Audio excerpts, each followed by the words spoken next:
Hallo zusammen und willkommen zurück zu unserer Python-Tutorial-Reihe. Heute wollen wir nochmal eine ordentliche Übung raushauen, und zwar ist eure Aufgabe, ein Text-Adventure zu schreiben. Was ist ein Text-Adventure? Ein Text-Adventure bedeutet, ihr habt nachher eigentlich keine Oberfläche oder sowas, sondern ihr spielt das Ganze im Terminal. Das heißt, ihr startet ein Programm hier drin und sagt einfach Python, mein Text-Adventure, bla bla bla, .py. Und anschließend könnt ihr nur noch in diesem Text-Adventure tippen und euer Text-Adventure gibt euch sozusagen die Umgebung. Das heißt, da heißt es dann, du siehst einen Baum, was möchtest du tun? Und dann könnt ihr schreiben, ich möchte unter diesem Baum ein Loch graben, zum Beispiel. Oder man hat halt einfach Optionen, A, unter dem Baum Loch graben, B, was anderes machen, C und so weiter und so fort. Und ja, dann kann man das Ding echt riesig gestalten. Das kann man wirklich, wirklich groß machen. So groß, wie man Lust hat. Man kann Kämpfe einbauen, man kann ein richtig geiles Kampfsystem reinschreiben. Man kann eigentlich so ziemlich alles damit machen. Man kann Inventar einfügen, man kann skillen, man kann leveln. Alles, was ihr euch vorstellen könnt. Und das ist eure Aufgabe. Ihr sollt einfach wirklich alles einbauen, auf das ihr gerade Lust habt. Ich werde jetzt hier nur ein kleines Grundkonzept schreiben, aber das soll wie gesagt eine Übung sein. Das heißt, ihr pausiert mich einfach, wenn ihr soweit seid. Und dann schaut ihr euch, wenn ihr irgendwie Probleme damit hattet, meine Lösung an. Und ich werde jetzt hier ein kleines Mini-Text-Adventure sozusagen schreiben. Bei mir wird es nicht so viel geben, wie es hoffentlich bei euch geben wird, weil ich das Ganze ja irgendwie auch in ein Video reinpacken sollte.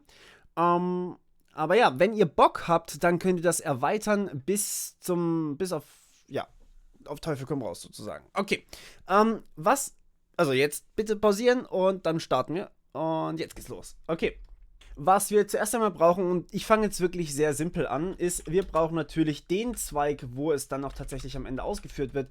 Das heißt, wir sagen hier if name gleich main. Dann wollen wir den Code ausführen hier. Nein, gleich. So.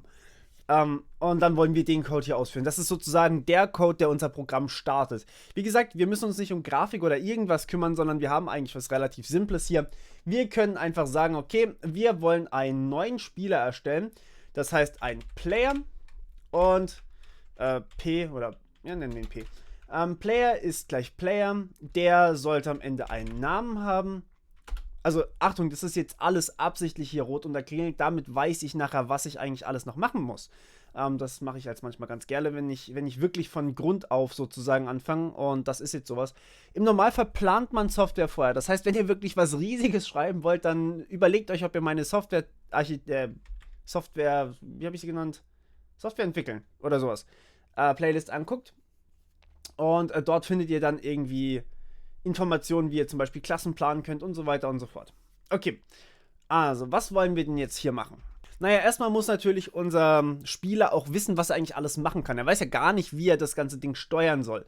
Das heißt, wir geben ihm erstmal eine Hilfestellung. Und das heißt, wir sagen hier print, wir bleiben auf Englisch, type help to list the commands available. So. Und dann fügen wir noch eine extra neue Zeile ein, damit er noch ein extra bisschen mehr Platz hat. Dann sagen wir hier, was ist denn da draußen schon wieder los? Dann sagen wir hier, wir haben eine Map ist gleich Map.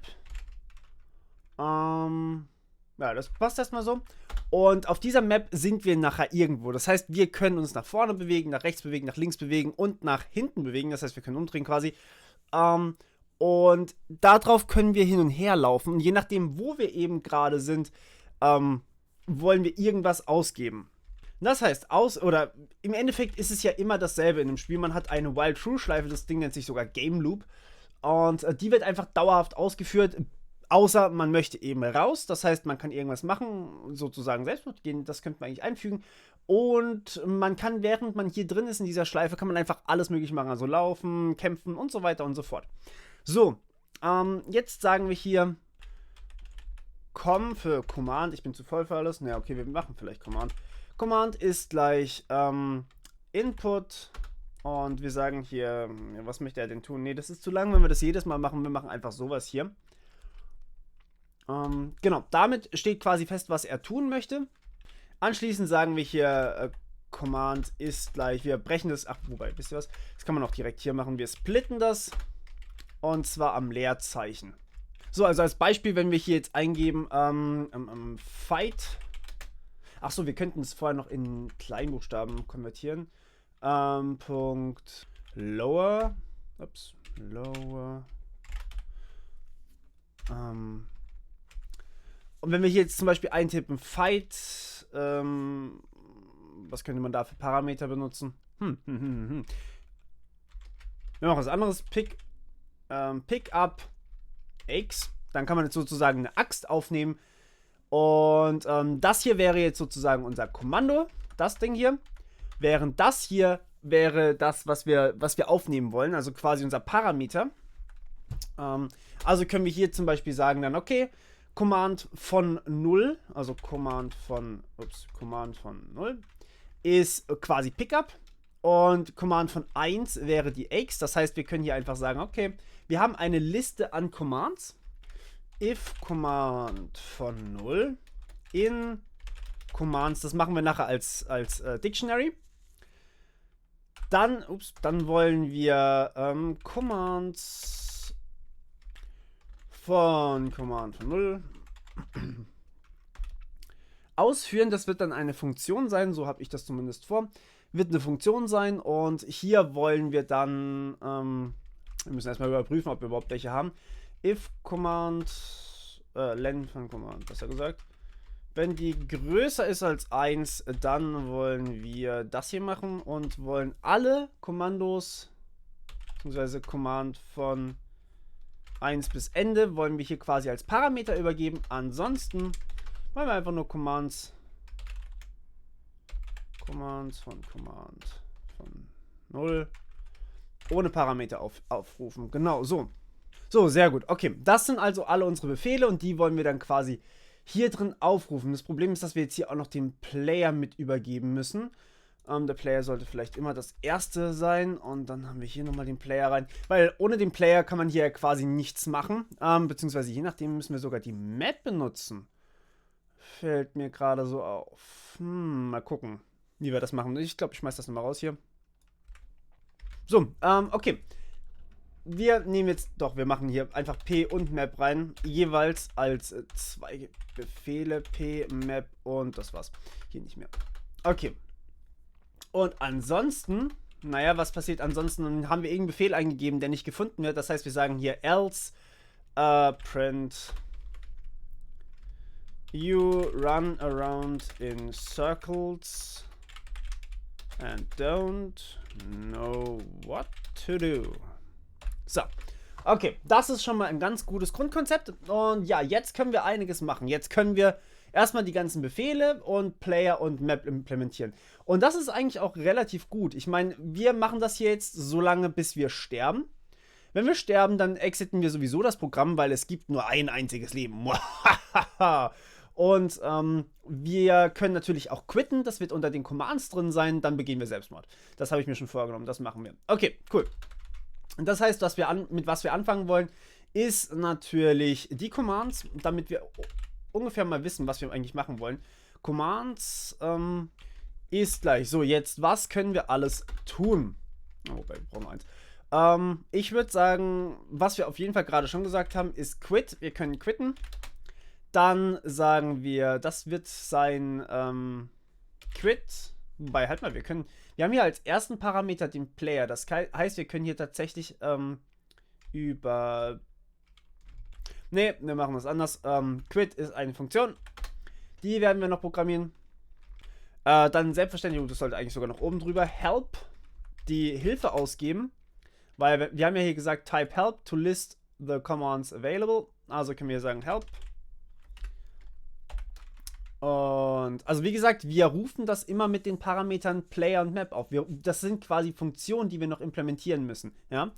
Das ist ganz, ganz wichtig, dass wir das so kennen. Okay, dann wollen wir, was können wir machen? Wir können Pickup machen, das hatten wir schon aufgeschrieben. Das wäre dann Pickup. Dann, warum wird das jetzt hier? Deswegen. Okay, ja, ich sollte die vielleicht anders nennen. Das ist tatsächlich richtig. Nennen wir sie Quit Game und wir nennen sie Print Help. sonst haben wir hier doppelte Namen. Weil Quit und Help sind tatsächlich Befehle, die es so in Python auch schon gibt. Wollen wir nicht benutzen. So, was können wir noch machen? Wir können Forward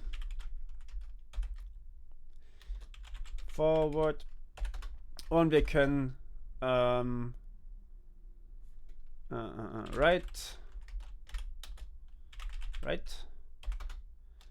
left. Und was können wir noch machen?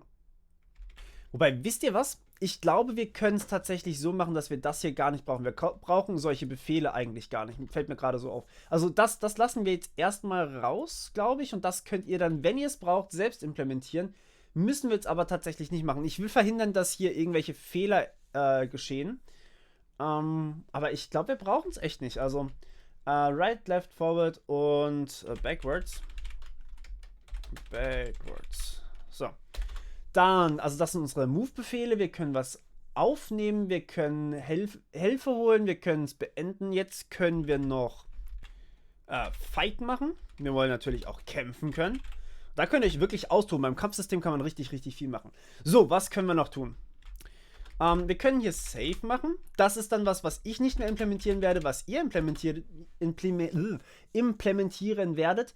Das ist was, wo man einfach dann sich sozusagen den Spielstand in eine Datei speichert und anschließend wieder lädt. Das heißt, also zum Beispiel dann einfach sagt, ich möchte gerne hier Spielstand wieder laden. Das heißt, man kann irgendwie ein Save-Game anlegen. Da müsst ihr dann alles, quasi den kompletten Zustand in der Datei speichern und wieder am Ende laden. Habe ich euch alles gezeigt, wie es geht. Werde ich hier nicht implementieren. Vielleicht mache ich doch mehrere Videos dazu. Das ist jetzt eher mal so das Grundgerüst. Mal gucken. Wenn Bedarf besteht, dann machen wir das. Schreibt mir deswegen auch gerne jederzeit Feedback. Dann kann ich mir das so überlegen. Okay. So, dann können wir Rest machen. Damit man sich quasi ausruhen kann. Und wir können es gibt Run away. Wir nennen es einfach Run away. So. Okay, das reicht erstmal, würde ich mal behaupten. Das sind sehr, sehr viele Funktionen und die implementieren wir jetzt alle. Wir sagen, komm. Sag mir, was ich tun soll. Ich dachte, er macht das für mich automatisch. Okay, schade. Print help.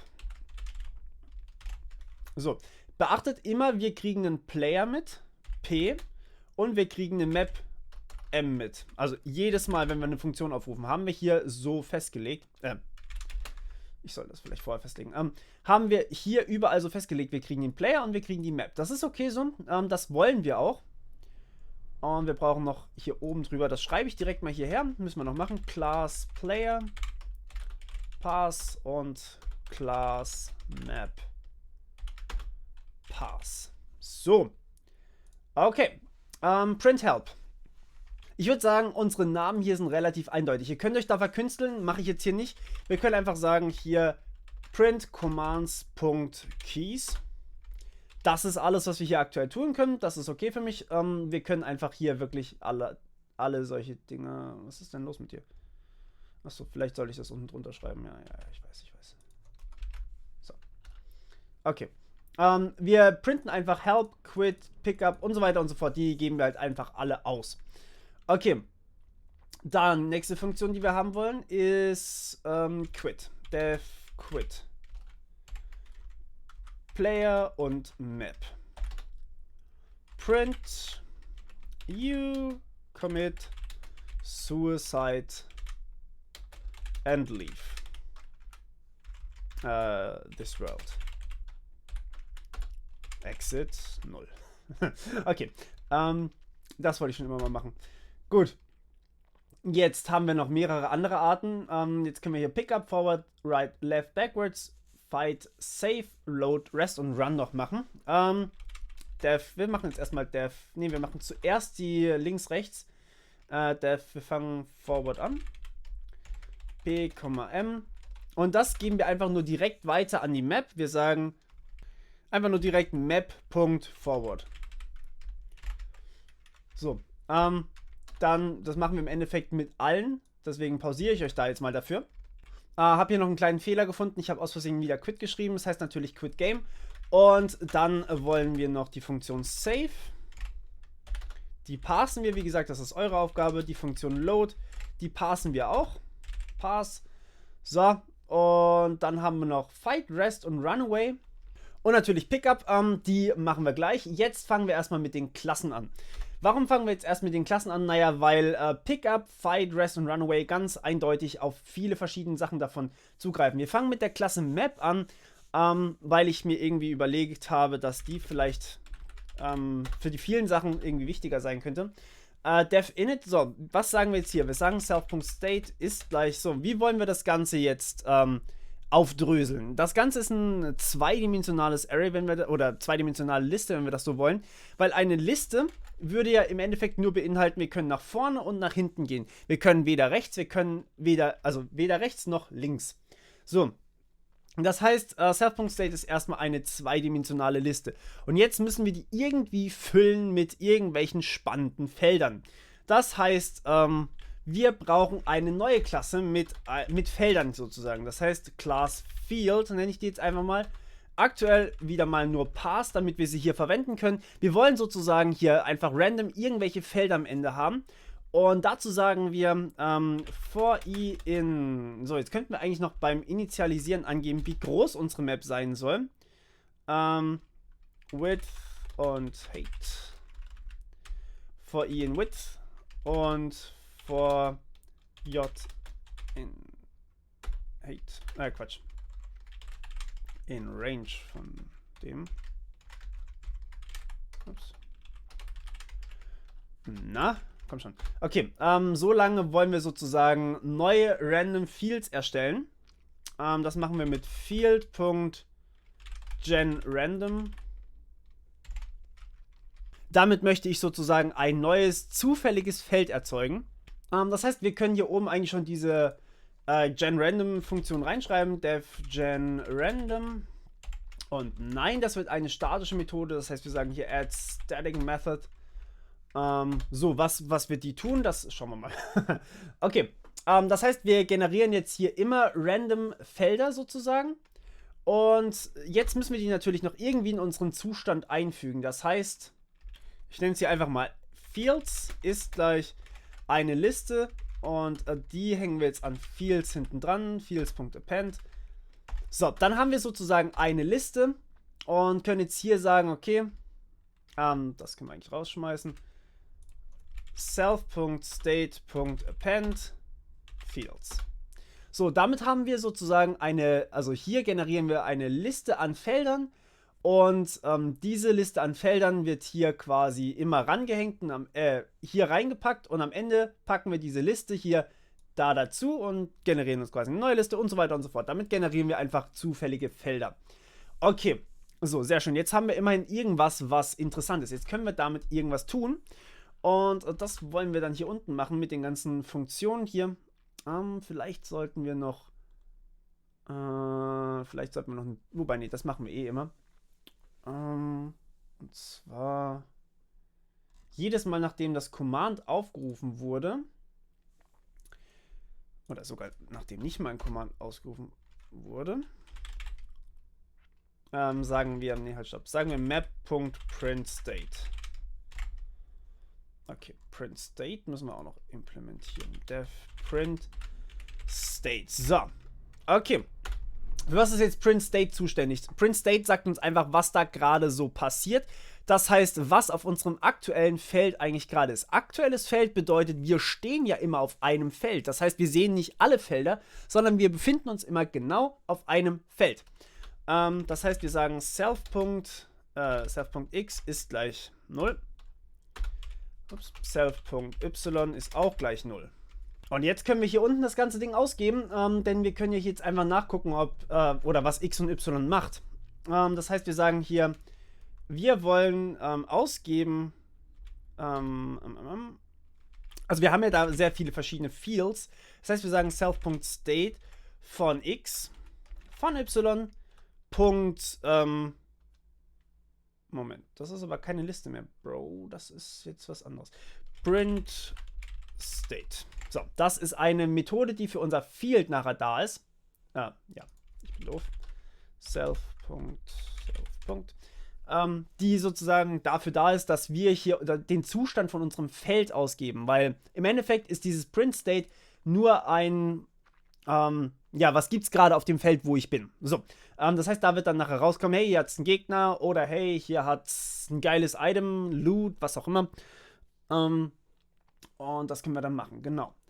So, okay, wenn wir jetzt vorwärts gehen wollen, also jetzt machen wir mal die ganzen Bewegungsmethoden, Dev, Forward, das ist jetzt relativ langweilig, deswegen überlege ich gerade, ob ich euch dafür pausieren soll.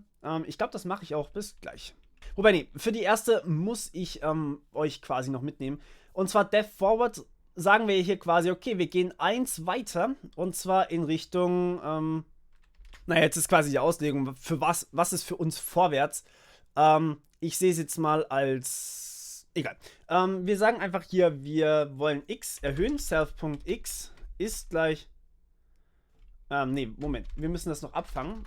If self.x gleich len von unserem self.state, dann müssen wir ausgeben you see huge mountains which you can't pass. Denn dann kommen wir quasi nicht weiter. Also da ist halt dann einfach Ende. Da gibt es keine Felder mehr. Irgendwie ist unser Spielbrett halt einfach begrenzt, ja. Muss es immer geben. Dann ansonsten sagen wir else self.x gleich self minus 1 hier selbstverständlich. Minus 1. Weil die Länge ist immer 1 größer, ne? Self.x plus 1. Okay. So, war ja nicht allzu schwer, oder? Wir vergrößern quasi unser x, das heißt, wir laufen 1 weiter nach vorne. Dadurch ändert sich auch unser aktueller Zustand hier und dadurch ändert sich halt auch immer das Feld, das wir gerade sozusagen betreten. Und ausgegeben wird sie automatisch hier unten. Das haben wir jetzt quasi alles automatisch gemacht. Müssen hier quasi nichts mehr machen. So, jetzt machen wir backwards. Dann seht ihr, was das Schema davon ist. Jetzt muss ich euch, oder nehme ich euch tatsächlich aber trotzdem mit. Und zwar sagen wir hier, wenn self.x, also backwards und forwards sind quasi in x-Richtung, für mich jetzt in meinem Kopf zumindest. Wenn das 0 ist, dann können wir nicht nochmal weitergehen. Dann sagen wir hier, you see huge, you see cliffs, but you can't swim safely. Jump safely. Also er sieht quasi Klippen, kann also nicht weitergehen. Ansonsten sind wir ja noch nicht am Rande. Das heißt, wir können hier sagen, self.x ist gleich self.x minus 1. Und im Endeffekt passiert jetzt auch nichts anderes mehr für rechts und links. Nur noch eine kleine Änderung. Wir sagen hier self von self.y. Und außerdem heißen die anders. Sagen wir hier rechts dazu. Das ist right und das ist left. Und wenn wir hier sagen self.y gleich len von state, das ist ein Problem, das würde für uns nicht funktionieren. Dann müssen wir hier sagen len von state von self.x. Denn das ist jetzt quasi unser aktueller Zustand. Wir bewegen uns jetzt nur noch im inneren Array hier. Also ihr wisst ja, oder in der inneren Liste, ihr wisst ja, wir haben hier eine zweidimensionale Liste. Das heißt, wir sagen hier, okay, wir wollen eigentlich von self.x eins weiter nach rechts gehen und mal gucken, ob da noch ein bisschen Platz ist für uns. Und falls wir eben hier quasi am Rand sind, können wir hier einfach auch wieder nicht weiterlaufen. Ansonsten sagen wir, okay, y wird um 1 vergrößert. Das Ähnliches machen wir hier. Self.y ist gleich, wenn das gleich 0 ist, dann können wir offensichtlich auch nicht weiter nach links gehen. Naja, dann sagen wir halt wieder, wir sehen Klippen und ansonsten verringern wir es um 1. Okay, ging relativ easy, oder? Würde ich mal so behaupten. Was ist denn das hier? 2 Blanklines, ja, leck mich. Gut. Okay, jetzt zu den übrigen Funktionen. Pickup dürfte ja wohl klar sein, dass wir dazu überhaupt erstmal ein Item brauchen. Achso, und hier die Map sollte erstmal 5 auf 5 sein. Und den Namen können wir eigentlich auch eingeben. Input enter your name. So, speichern wir in Name. Und schon haben wir eigentlich alles. Was ist los? Achso, ja, hier, klar. Wir haben Player noch nicht implementiert, deswegen kommt das hier. Okay, jetzt für, was haben wir noch für Commands? Pickup, Fight, Rest und Runaway. Okay, Für Pickup, was brauchen wir für Pickup? Naja, wir brauchen ein Inventar in unserem Spieler drin. Das heißt, ein Inventar besteht aus allem möglichen Krams. Da gibt es so viel, was ihr da machen könnt. Ihr könnt verschiedene Waffen benutzen und immer die stärkste auswählen. Ihr könnt sogar irgendwie Funktionen machen, zum das ganze Inventar anzeigen. Das würde ich euch tatsächlich überlassen. Macht eine Funktion, dass ihr euch das Inventar anzeigen lassen könnt, dass ihr Waffen auswählen könnt und Tränke schlucken könnt und. Kleiner Hinweis, Tränke, Waffen und so weiter sind eigentlich alles Klassen. Das heißt, ihr habt irgendwie Class. Ja, ich schreibe das mal ganz kurz. Machen wir ganz oben hin. Wir sagen hier Class Item. Das ist ein Item, das ist sozusagen eure Oberklasse. Und da braucht ihr jetzt tatsächlich irgendwie, ja, irgendwelche Variablen, sagen wir mal def init. Ups, da sollte ein Leerzeichen rein. Def init. Und da übergebt ihr dann quasi ein Gewicht. Weight. Weil ihr nur eine gewisse Anzahl an Items tragen könnt. Also ihr habt quasi eine Limitierung. Ihr könnt hier drin sagen, Worth. Das heißt, wie viel Geld ist das Item wert? Dann könnt ihr noch Händler einbauen und könnt sagen, hey, jedes Mal, wenn ich ein Item kaufe und ich muss 100 Gold dafür bezahlen, dann ist das Item beim Verkaufen nur noch 20 Gold wert. Also mal 0,2 einfach. Das könnt ihr da super damit machen. Was haben wir noch? Dann können wir sagen, ne, das ist eigentlich, das ist gerade alles, was mir einfällt. Self.weight ist gleich weight. Self.worth ist gleich worth. So, und damit habt ihr erstmal so die Grundklasse geschaffen. Jetzt könnt ihr sozusagen hergehen und sagen, Class Potion. Erbt natürlich von der Klasse Item. Def init. Nö, brauchen wir nicht. Kriegt natürlich einen Weight und einen Worth. Und dann sagen wir hier, was ist das denn? Ja, das kommt noch. Beschwer dich doch nicht immer. Item.bodenstrich.init. Und dann kommt hier Weight und Worth rein. So, das ist jetzt nur ein Pot. Also irgendwas zum Trinken halt, ja? Also ein Potion. Ja, ich hab's ja vergessen. Und jetzt können wir hier einfach sagen, okay, jetzt gibt es noch irgendwie Health Potions. Health Potion. Die wiederum von Potion erben. Weil es gibt ja vielleicht auch noch Mana Potions. Dann könnt ihr Zauber einrichten und so weiter und so fort. Versteht ihr, wie groß das eigentlich werden kann? Da könnt ihr euch absolut austoben. Was ich euch auch wirklich empfehlen würde. So, wir brauchen hier das Gewicht. Wir brauchen den Wert. Wir brauchen aber auch die Regenerated Health. Und hier sagen wir dann einfach, okay, Potion.init self-weight worth und self.regenerated health ist Health ist gleich Regenerated Health. So, also solche Sachen könnt ihr dann machen. Ihr müsst das natürlich dann noch irgendwie so machen, dass ihr es einnehmen könnt und so weiter, dass ihr das im Inventar habt und so weiter und so fort. Da könnt ihr wirklich, wirklich viel machen. Jetzt speziell zur Klasse Player. Also ich will euch hier nur ein Grundgerüst geben. Ich will, dass ihr da selber quasi weitermacht. Es gibt so viele Herangehensweisen an das Ding. Ich will euch nur hier sozusagen mal so ein paar Denkanstöße geben, wie ihr das mehr machen könnt. Ihr seht, diese Übung ist schon fast eine halbe Stunde lang und ich habe gerade mal das Grundgerüst hier fertig. Also es geht einfach so gigantisch. Das heißt, wir können hier erstmal für Player jetzt dann eine Oberklasse Character erstellen. Und jeder Charakter hat, naja, was hat der wohl? HP. Dann, wenn ihr irgendwie Mana noch einfügt, hat dann natürlich auch jeder noch MP. Jeder hat irgendwie, also HP steht für Health Points, also Gesundheitspunkte. Das sollte bekannt sein, wenn ihr mal irgendwas gezockt habt. Dann könnt ihr hier noch eine Waffe eingeben oder Items eingeben und so weiter und so fort. Ich lasse es jetzt mal bei Health Points. Ich nenne es AD für Attack Damage. Das heißt, wie viel Schaden macht er einfach, wenn er einmal draufhaut, ja?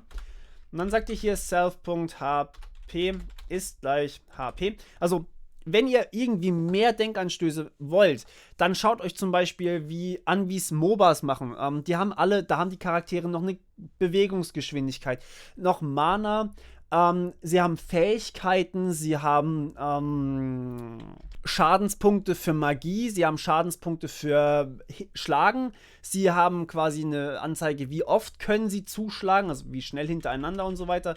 Das überlasse ich alles euch. Ich mache jetzt wirklich nur das absolute Grundgerüst. Und ja, jeder Spieler hat im Endeffekt das. Und jeder Player hat das logischerweise auch, denn jeder Player erbt ja von Character, weil jeder Spieler ist gleichzeitig auch ein Charakter, oder? Okay, dann haben wir hier dev-init und dann haben wir hier HP und wir haben AD. Was haben wir noch? Erstmal, ja genau, wir haben hier noch ein Name. Ne? Name. Okay, und dann haben wir hier eben, Character.init self HP und AD. Und dann haben wir hier eben noch self.name ist gleich Name und so weiter und so fort. So, jetzt haben wir hier unten erstmal ein Problem, weil hier natürlich was fehlt. Wir haben 100 HP und wir haben 100 AD. Okay. Gut. Und das ist schon mal ein krasses Grundgerüst eigentlich hier, was ihr habt. Es ist wirklich nur sehr, sehr einfach. Was ihr hier jetzt auf jeden Fall machen könnt, ist, wobei wir das sogar in Character reinmachen können, ihr könnt hier eine Funktion dev-fight machen. Die wird ja dann automatisch auch an unseren Player vererbt. Wobei Fight vielleicht nicht die beste Idee ist, sondern eher get hit. Und zwar mit AD. Und dann habt ihr hier noch die Möglichkeit, irgendwie Rüstung rein zu verwerten. Das heißt, ihr habt hier vielleicht noch eine Rüstung, self.armor oder sowas. Und dann heißt hier, okay, wir ziehen uns self.hp. Self.hp ist gleich self.hp minus AD.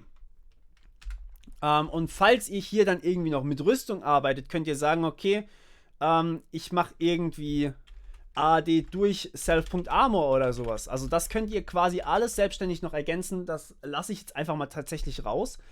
Das heißt, unser Charakter schlägt halt einfach zu wie ein Truck. Der wird sich selber mit einem Schlag ausnocken. Das ist ein bisschen krass, aber ja, gut, ist so. Und hier sagen wir dann einfach if self.hp kleiner 0, also wenn er weniger als 0 HP hat, oder kleiner gleich 0 besser gesagt eigentlich, kleiner gleich 0, dann self.die. So, und self.die muss jetzt immer von den Unterklassen sozusagen implementiert werden, das heißt, jeder muss seine eigene Funktion, ja, self, dev die, standardmäßig heißt hier einfach nur print character died. So. Während wir hier das Ganze überschreiben, wenn wir hier sterben, sagen wir natürlich self die print, nee, exit.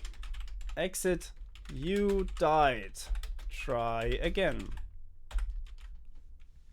Oder nee, wir machen es cooler. Wir sagen einfach nur wasted. Wasted. So. Okay. Gut. Und jetzt müssen wir noch irgendwie reinschreiben, dass unsere Leute gegeneinander kämpfen. Das heißt, wir sagen hier Fight. Das ist jetzt gerade die Fight-Funktion. Die Pickup-Funktion, die überlasse ich euch einfach. Wie gesagt, hier die Health Potions und so weiter. Das könnt ihr dann selber machen. Der Pickup ist bei mir jetzt einfach nur ein P,M. Und Pass. So. Und jetzt sagen wir hier natürlich def fight p,m. Das ist jetzt sozusagen euer Kampfsystem hier. Das heißt, ihr könnt hier einfach machen, was ihr wollt. Aber in unserem Fall, wir sagen jetzt hier einfach mal, okay, der Spieler schlägt an, schlägt an, genau. Enemies von 0. Das heißt, der erste Gegner bekommt einen Hit. Punkt get. Wie habe ich es genannt? Get Hit? Get Hit. Bodenstrich hinten drin. Sehr schön. Bodenstrich Hit. Und zwar mit wie viel AD wird der gehittet? Naja, mit P.AD, oder? Player hat AD, genau. Ja. Also der Spieler hat halt eine gewisse Anzahl an AD und der schlägt dann einfach den Gegner. Cool. Jetzt können wir hier sagen, okay, danach ist der Spieler dran. Das heißt p.getHit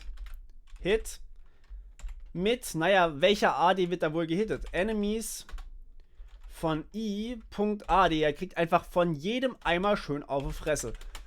For i in enemies spotted. Okay. Und er kriegt quasi von jedem Gegner einmal aufs Fressbrett und dann am Ende stirbt irgendwer. So, und das machen wir jetzt so lange, while enemies von 0. Nein, while len von enemies. Len von enemies größer 0. Solange wie es quasi Gegner gibt, schlagen die sich.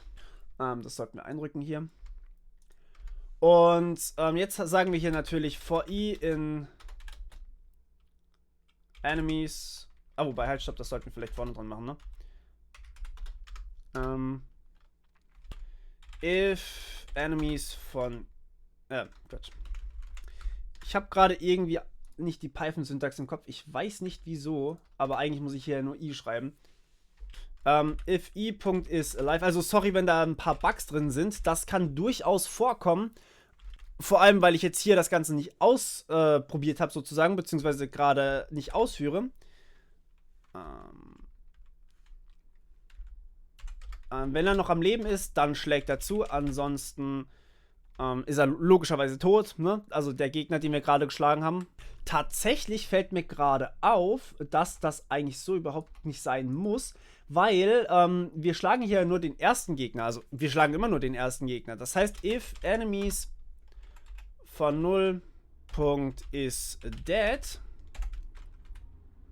dann wollen wir ihn einfach entfernen aus der Liste. Das heißt enemies.remove enemies von 0. So, das geht eleganter, ich weiß, aber ich mache es gerne so. Okay, das heißt, wenn der erste Gegner tot ist, dann entfernen wir ihn und für jeden Gegner, den wir dann noch haben, der schlägt einmal kurz unseren Spieler zu und das machen wir so lange, bis eben hier die Länge an Gegnern größer 0 ist. Auf der anderen Seite ist aber hier unser Spieler dran und wenn der unter 0 fällt, also unter 0 HP, dann steht hier einfach nur wasted. Okay, cool. Das bedeutet, wasted try again wäre vielleicht gar nicht so verkehrt. Try again. So, okay, das war mein Stuhl, sorry. Jetzt haben wir eigentlich schon relativ viel hier. Jetzt haben wir zum Beispiel schon unser mehr oder weniger Kampfsystem implementiert. Jetzt fehlt natürlich hier noch die Tatsache, dass wir noch nicht kämpfen können. Wenn wir hier sagen, wir machen jetzt einfach noch ganz kurz rest, def rest p,m, dann sagen wir hier p.rest. Das ist eine Funktion auf dem Spieler und da können wir dann einfach sagen, okay, def rest. Und dazu machen wir hier einfach mal ganz kurz noch ein bisschen was mehr rein. Self.max HP ist gleich HP. Am Anfang haben wir einfach Max HP und die HP können sich ja jederzeit ändern, aber wenn wir resten, setzen wir einfach unsere HP, Self.HP, wieder auf Self.maxHP. Das passiert, wenn wir uns ausruhen. Ihr könnt dann noch irgendwie einfügen, dass ihr irgendwie noch was essen müsst dafür oder sowas. Oder dass ihr einen Trank nehmen müsst oder so. Also, dass dann quasi automatisch einer aus dem Inventar verschwindet. Oder dass so viele aus dem Inventar verschwinden, bis ihr wieder volle HP habt oder sowas.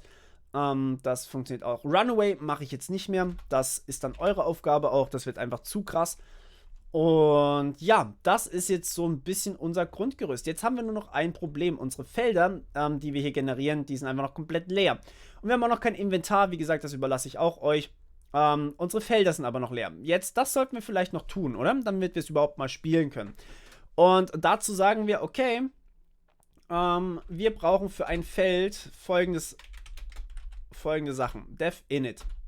So, was haben wir denn alles bei einem Feld? Wir haben self.enemies als Liste und danach können wir vielleicht noch self.loot oder sowas reinpacken, also dass ihr quasi jedes Feld looten könnt.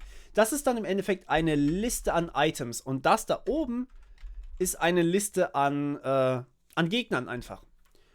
Und ja, jetzt können wir hier einfach sagen, wir haben hier vielleicht Enemies. Sagen wir hier Enemies. Und wir haben hier Loot. Das, wie gesagt, Loot ist eure Aufgabe. Items und so weiter, das mache ich jetzt hier nicht mehr. Und hier drin können wir jetzt einfach sagen, okay, wir generieren uns einfach zufällige Felder, die irgendwelche zufälligen Gegner beinhalten. Das heißt, wir erstellen uns erstmal noch eine Klasse für Gegner. Sagen hier Class Goblin. Erbt logischerweise wieder vom Character. Und Dev Init braucht irgendwie gar nichts. Wir wollen hier nur Character.boden-init aufrufen. Und zwar mit Self. So, dann kommt die HP. Ein Goblin hat von mir aus 100 HP. Und wartet ganz kurz. Ich setze mal die HP von unserem Spieler hier auf 1000. Damit er ein bisschen länger überlebt. Aber er schlägt ja auch mit 100 HP einfach zu. Das heißt, so ein scheiß Goblin ist für ihn einfach One-Hit. Und er hat 10 AD. Genau. Dann, was können wir noch machen? Wir können noch einen Ork machen. Class Ork. Er hat auch von Character. Im Endeffekt genau dasselbe, was wir hier auch schon haben. Nur, dass Orks natürlich mehr HP haben und ein bisschen mehr Damage machen. Das ist vielleicht fast ein bisschen zu viel. 200. Ne, das ist zu wenig. Sagen wir 300. Und die hauen mit 30 zu. Okay. Und dann haben wir schon 2 Gegnertypen. Und jetzt können wir hier sagen, wo ist denn Field. Also, wenn ihr es ordentlich machen wollt, dann benutzt mehrere Dateien. Ich habe jetzt hier einfach nur alles in diesem textadventure.py drin stehen. Das ist ein bisschen doof gelaufen, weil ich tatsächlich nicht gedacht hätte, dass es so riesig wird. Aber okay. So, jetzt sagen wir hier einfach Return Field. Und jetzt brauchen wir hier Gegner. Wie machen wir das? Was für Gegner wollen wir denn haben? Ich bräuchte vielleicht zunächst einmal etwas Zufall. Import random. So. Rand ist gleich random. Random.rand int. So. Zwischen 0 und 2. So, dann haben wir hier quasi 3 Fälle. If Rand gleich 0. Return Field mit einer leeren Liste. Da sind dann einfach keine Gegner drauf. Das sollten 2 Gleichheitszeichen sein. Ich habe es heute irgendwie nicht so mit den Gleichheitszeichen. Und ansonsten, wenn Rand gleich 1 ist oder wenn Rand gleich 2 ist. Ich kann hier natürlich elif und else benutzen, aber es ist scheißegal, welche immer Return macht. Wenn wir hier 1 haben, was machen wir denn bei 1? Dann sagen wir, wir haben ein Feld mit einem Ork drauf. Ork. Und wenn wir bei 2 sind, haben wir ein Feld mit einem Goblin und mit einem Ork. Weil ich das so möchte. Ihr könnt das gerne so machen, wie ihr das wollt. Wie gesagt, hier gibt es viel mehr Möglichkeiten. Goblin, Ork. Okay, das wird dann sowas. Das wollte ich nicht. So. Okay, und ja, jetzt schauen wir mal, was ich vergessen habe. Ich habe irgendwas vergessen. Genau, hier Print State. Von unserem Feld natürlich. Dev Print State.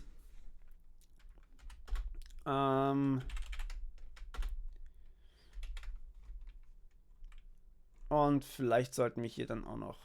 Vielleicht sollten wir den Namen auslagern. Der Name sollte. Wobei. Ja, doch. Lasst uns das auslagern. Name. Das ist ein Ork. Das ist ein Goblin. Das ist ein Name. Und dann haben wir hier self.name gleich Name. Okay. Warum mache ich das? Weil, wo sind wir denn? Wo ist unser Field? Da ist es.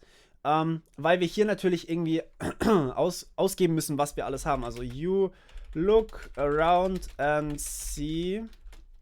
So, und jetzt müssen wir quasi das alles ausgeben. Lasst uns das vielleicht ganz kurz generieren. And see.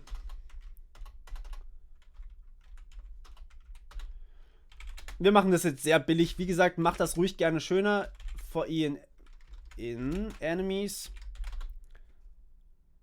Self.enemies meine ich natürlich. Self.enemies. Wir geben aus. Was geben wir denn aus? Print. Nee. i.name einfach nur. Einfach nur ganz, ganz simpel. So. Okay, habe ich jetzt alles? Forward haben wir, Backward haben wir. Gut. Schauen wir mal, was passiert, wenn ich hier auf Play drücke. Wahrscheinlich stirbt das ganze Ding erstmal. Morpheus spielt das Spiel. Sieht schon mal nicht so schön aus, ne? Okay, machen wir mal Help. Help heißt Dict Keys. Okay, das sollten wir definitiv ändern. Und wir haben hier Help, Quit, Pickup, Forward, Right, Left, Backward. Wir müssen gar nicht mal kämpfen, fällt mir gerade so auf. Aber wir haben hier einen Orc, offensichtlich. Das heißt, lasst uns mal fighten. Fight. Damn, und wir sind gestorben. Map has no attribute get enemies. Das habe ich wohl vergessen zu implementieren. Whoopsie. Ja, sowas kann vorkommen, wenn man so großen Code hat. Deswegen immer schön testen, ja. Testen, testen, testen. Das ist ganz, ganz wichtig. Okay, wir returnen selbstverständlich. Wo war das bei Field, ne? Field.enemies. Return self.state von self.x von self.y .enemies. Okay, probieren wir es nochmal. Morpheus. Help. You look around and see nothing. Okay, forward. You look around and see orc. Fight. Damn it. Da habe ich mich vertippt. Da muss natürlich die Klammer hier zu.